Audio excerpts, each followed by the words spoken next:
Hello students, this is your instructor Janae Pelletier, and this is your video lecture on Chapter 4, Human Resources and Time Management, or as I like to call it, Helping Your People Help You. So the book begins by talking about 3 different event leadership styles, and I think these are important to know because there are different sets of circumstances in which you might use each of them. So the 3 leadership styles are democratic, autocratic, and laissez-faire. If you are wondering how to say that, it is laissez-faire. So the democratic leadership style, this is kind of a situation where you have a group of people sitting around a room and you say, hey, let's order a pizza. What kind of pizza do you like? So the democratic leadership style is when you consider the thoughts of all your stakeholders in your decision making. It is a collaborative, inclusive approach, and it's best when you have a fair amount of time because it does take quite a while to talk to all of your stakeholders or survey them in some way, get their opinion, and then make decisions from there. There certainly are situations when you want to use it, typically when you want to achieve maximum buy-in. So when you want to make sure that all of your stakeholders are part of your solution, the democratic process is a great time to do that. The autocratic process, I would describe this as when all of your friends are sitting around in the room and you say, hey, I'm going to order a pizza and I'm going to pay for it, so we're going to eat what I want. So the autocratic leadership style is when the leader gives orders and other people follow. This is generally best used in a situation where the event leader has a full understanding of the size and scope of the program and also has the ability and the mandate to lead. It's good when you have an event leader who is more senior than many of the other people on his or her team, and it's appropriate when time is of the essence. This also would be a situation where the building is on fire and everyone needs to get out and someone takes charge. So this is the autocratic leadership style. The laissez-faire leadership style is, the actual French means allow to do. This is a situation where you have a group of people with roughly equal skills and you say, Susie, you're going to handle task X, Bobby, you're going to handle task Y, and you trust them to do that job and to do it to your standard. This is a style that I often use when I'm managing, for example, a volunteer committee, and everyone has roughly equal skills. Susie might be an expert in, ticket sales, and Bobby might be an expert in advertising, and so you assign those people tasks that meet their skill sets and then you allow them to do the job you have assigned them to. So these are the 3 different types of event leadership styles.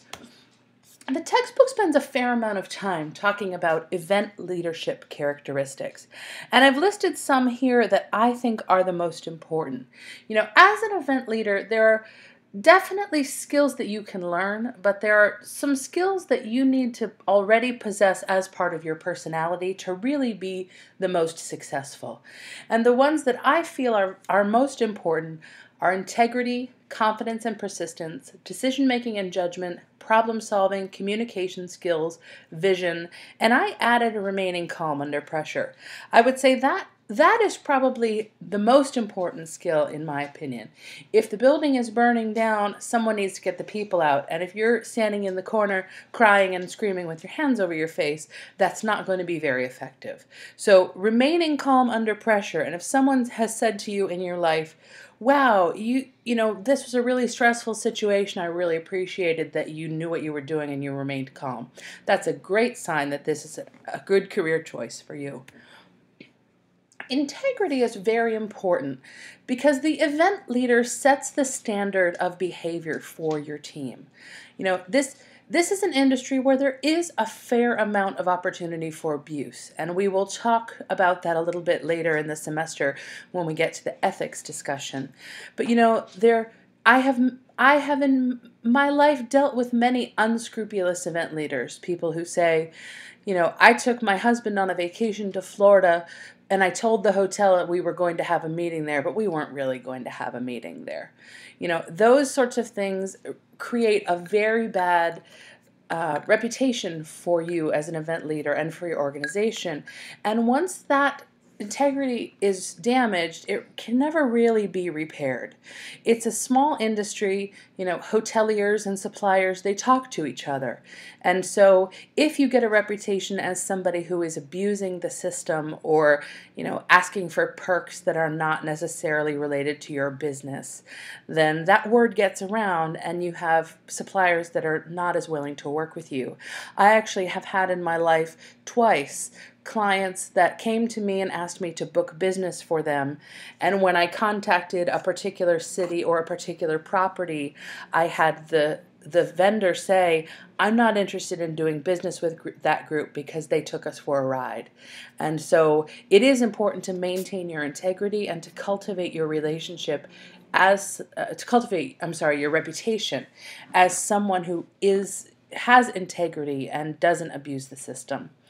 Confidence and persistence. We talked a little bit about this earlier, I believe. The attitude of that's great. Hey, the keynote speaker can't make it. What are we going to do? And your response can be, well, that's great because I've always wanted to try XYZ. So today I think is the day we're going to try it. All eyes are on the event planner in challenging times. And so you need to be able to make a good decision and then have the confidence to defend that decision. And that definitely is a skill that will take you far. I also said here the ability to influence other stakeholders. I think that's important. That really is the confidence in your decision and the ability to articulate why you made it. Hey, we ran out of sleeping rooms at the hotel, so I booked, some additional sleeping rooms at this hotel across the street because I thought that would be convenient for our attendees. Those sorts of explanations of why you did what you did and why you thought that was the right decision at the time. So those two skills, confidence and persistence, are definitely very valuable. Decision-making and judgment. The book talks a fair amount about collaborative leadership, which I definitely think is a good style depending on the situation. Collaborative leadership is best when time allows. It's very much the democratic approach that we talked about in terms of the event leadership style. It's best when time allows. It takes a long time to get everyone to buy in. And you get better results when your stakeholders are engaged. So, it's hard to lead collaboratively if everyone in your team says, I don't really care what the outcome is. So collaborative leadership, I think it is a good skill to have and to be able to use. But I also think that independent decision-making is equally as valuable. As an event leader, you'll find there are a fair number of quick decisions that are needed in a crisis situation. And, the crisis isn't always a matter of life or death. Sometimes it's just a matter of running out of coffee.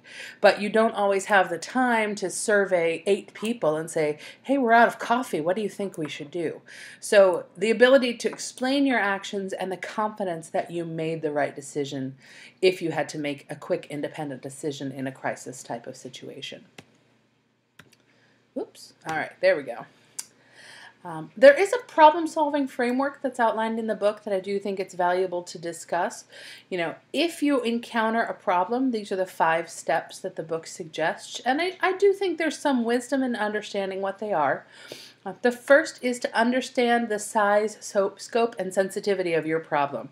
So before you can make any sort of decision, you have to understand what you're dealing with. If you are out in the golf course and the sprinklers are going off, you have to understand, is this a one-time situation or are they going to go off every hour for the rest of the day? Once you do that, you can identify your key informants and stakeholders. So who are the people that are going to help you solve the problem and who are the people that are going to be engaged with you in the solution?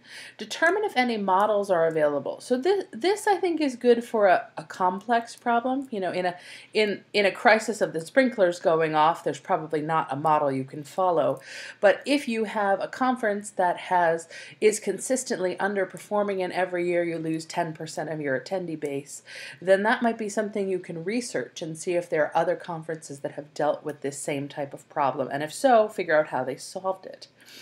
Test potential solutions. I think that's important if you have a large or complex problem. You might say, hey, we have these 3 solutions. Let's try one on a small scale and see how that works. And then monitor the impact to determine the suitability of your solution or make adjustments. So if you have multiple solutions and you tested one and it didn't work, you can make an adjustment and try solution B. This is something that I wanted to share with you guys. I have had this little Chinese cookie fortune on my computer for a long, long time, and it's something that I really try to do. One of the things that is a challenge as an event leader is people are always asking you to do things that are challenging, and sometimes they're really difficult. And so I am a big fan of saying, I will see what I can do. And that doesn't necessarily set you up as, if you try and see what you can do and you can't solve the problem, you haven't said, absolutely, I'll take care of it, and then you have to come back to the client with, your hat in your hands. So I like to say, I will see what I can do, and then when I can solve the problem, it makes me look like a hero. So I always like to under-promise and over-deliver. All right, so communications and vision is another set of event leader qualities that I think are really important. So your success as an event leader relies on your ability to communicate complex information to multiple stakeholders. For an event, for example, for one of my conferences, I might send over 100 pages of paperwork to the hotel to communicate to them what we need in terms of setup and audiovisual and food and beverage and all those sorts of things. And if I don't clearly communicate that information to them, then they're not going to be able to deliver what I've asked for. So the success here is that you can articulate what you want in a way that your stakeholders will understand it. The devil really is in the details. I have seen many a great event brought down by some tiny little detail. And so, communications is really about getting all of the people on your team marching in the direction that you want them to go. The book talks about mirror etiquette, which I actually do think, I never really had heard that term before I read this textbook, but I do think it's a very valuable business practice. If you're in a situation where you're not quite sure how to behave or how to respond, it's an excellent idea to observe the other people in the situation and try to match your own actions accordingly. I often do this when I'm traveling overseas, particularly if it's a destination I'm not super familiar with. If I'm sitting at a table and, some food is presented and I'm not sure, gee, am I supposed to eat this with chopsticks or do I pick up the soup bowl and drink from it? I take a minute and just watch what's happening around me so that I can determine how best to behave. In terms of vision, the event leader is responsible for motivating your team members to achieve your vision. And this is not necessarily just staff who works for you. This might also involve your vendors and other people that are working with you to make your meeting a success. So you want to be able to motivate them and excite them. A lot of times I will say to my vendors, particularly for something like food and beverage or audiovisual, I will say, hey, I have X limited amount of dollars. Do you think you could come up with something creative that would look great for the client? They are typically thrilled to have the opportunity to do something a little bit creative. And so I think that's part of vision is, providing encouragement and leadership to your team, but also giving them something that's a little bit exciting for them to do, because that makes sure that you get the best results out of your team. And then the last one, remaining calm under pressure. As I mentioned, this I think is sort of a built-in personality trait, and as a successful event leader, I think it's really necessary. This is an image, and hopefully you guys remember this from a couple of years ago when the plane had to land on the Hudson River, and when asked about it, the pilot, when the news media were interviewing him and asking him, how did you know to do this? This wasn't in any of your training manuals. You're such a hero. The captain simply said, it's my job. And so I agree with that. Part of having a great event is keeping your cool so that you can solve problems as they come up, and remaining calm so that your client knows things are taken care of. So I think that's a really valuable one, and one that's not listed in the book. Okay, volunteer management. So if you work in a nonprofit environment, or if you do any sort of nonprofit events, you may find yourself in a situation where you need to manage volunteers. Um, and there are four parts, in my opinion, to volunteer management: recruitment, training, coordination, and reward. As you're thinking about your volunteer needs, as you're going to recruit volunteers, one of the things that's very important is to answer the question, what's in it for me as a volunteer? If somebody is going to volunteer their time, time they could be spending with their family or going to the beach or who knows what they might do in their free time, there has to be a very clear value proposition for them. As a volunteer, you will be providing XYZ that's very important to our organization, and you will get XYZ. You'll get a free registration, you'll get a great t-shirt, you'll get the satisfaction of helping this cause that you might really care about. So as you're thinking about recruiting volunteers, that's really important. As a general rule, I also tend to overestimate about 30% of the people that I think I'm going to need to account for people that don't show up. In my experience, typically with a group of volunteers, if you need 100 for a particular day, it's best to plan for 130 and schedule 130, because about 30% of those people won't show up. They'll have car failure, somebody will be sick, they will forget, etc., etc. So that, I think, is a good rule of thumb, to over budget your human resources by about 30% if you're working with your volunteers. Now, if you have paid staff, that's a different situation. Obviously, if they're getting paid, people generally try and show up. But if they're doing something for free, it is important to make sure you over budget so that you end up with the amount that you need. Volunteer training is really important. So I have a conference that has a very big graduate student volunteer program. They typically have around 200 student volunteers, and they do everything for us from sitting in session rooms and making sure that the audiovisual is doesn't have any problems. They serve as traffic cops to help people find rooms. They do session counts for us. They do a whole lot of tasks. They work at registration, bag stuffing, all that kind of stuff. At the beginning of each conference, excuse me, we do a volunteer training session. And the first thing I always tell them is, you are the face of this conference. I'm only one person and there are 200 of you. So you will have the opportunity to really interact with our conference attendees and make sure that this is an excellent experience for them. And so as such, please smile, please be nice, please ask people how you can help them. And then as part of our training, I give them, a whole bunch of things. These are the things we expect you to do. These are the things we don't expect you to do. Here's what to do in an emergency. And then typically I wrap it up with a tour of the venue itself. So we walk around in groups and I say, here's this room, here's that room, here's the bathroom, here's where you can get to the subway, so that they are good ambassadors for me. Because, for this particular conference, I typically take 5 staff. So there are 5 of us and there are 200 students. So it's important that they know the details, because otherwise, if I just set them out there without any training and somebody said, where's the restroom? They're likely to say, well, I don't know. I haven't had to go there yet. So the training component is very important. Volunteer coordination, if you have a group of volunteers and you want them at your event from 9 o'clock in the morning to 5 o'clock at night, you better have something for them to do that entire time.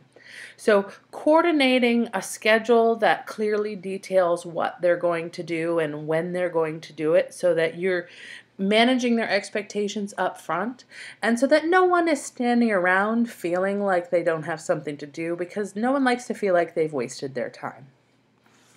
And then finally, reward.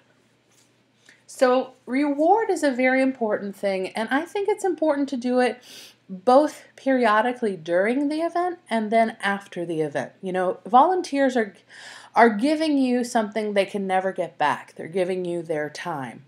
And so it's important to recognize them for good work. The group I mentioned, the student volunteer program, we reward them with a few things. They get a free registration to the conference, which is a really good value. I think it's about $500 or $600. We feed them consistently throughout the week. So from Monday to Saturday, we feed them breakfast and lunch and snacks in their meeting room. Even if they're not on shift for that particular day, they can still go in there and take advantage of that. And that's a really big benefit to them.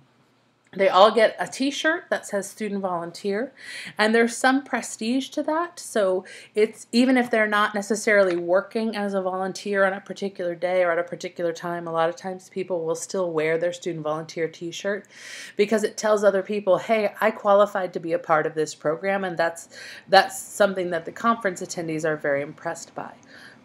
And then the last part is at the end of the meeting itself, we do a really nice thank you dinner for them. And there is actually an awards presentation. So throughout the week, people are allowed, the attendees and also other student volunteers are allowed to submit nominations for, best walkie-talkie radio voice, or, all sorts of silly little things. But at the end of the week, we have a great dinner with a DJ and dancing, and it's very fun for them. And then we also have this awards presentation where people get to stand up and say, Jimmy is the winner of the best XYZ award. And so that's a really fun thing for them. So that's important, I think, with reward, is to reward them throughout the event, to thank people for giving up their time, and to make sure that they're being recognized for the work that they do.